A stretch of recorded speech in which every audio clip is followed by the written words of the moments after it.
I guarantee you'll never look at the Asia session the same way again after watching this video. So the first thing you need to do is to download the sessions indicator. This one's called FX Market Sessions. Once you've downloaded the indicator, I want you to open up the settings, input your Asia session, which is from midnight till 6 AM, that's in British Standard Time, turn on opening range, then scroll down to the range settings and make sure it's set to 60. Click OK, and then the indicator shows the first hour of the Asia session, which is the initial balance. Now, there's two ways that you can learn and utilize this indicator to your advantage in the markets.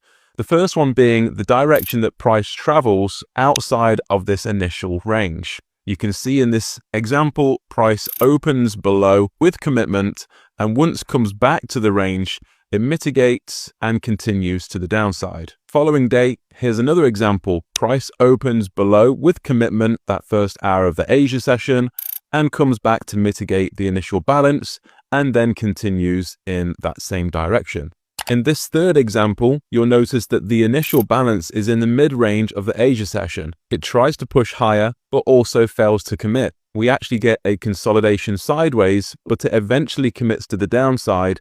Then when price during New York comes back, it mitigates the initial balance and continues to the downside. Now, the second way you can utilize entries using the initial balance, which is the way that I trade, is to aligning this confluence with liquidity. Notice in this first example, liquidity was taken above the Asia range by New York, and this retrace candle was my entry.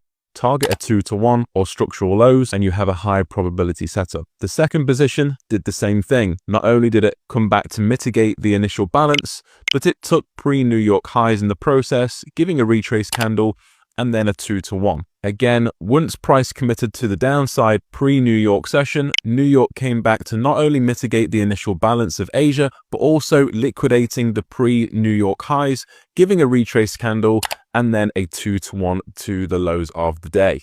Download this indicator, give it a try, and let me know how you get on in the comments.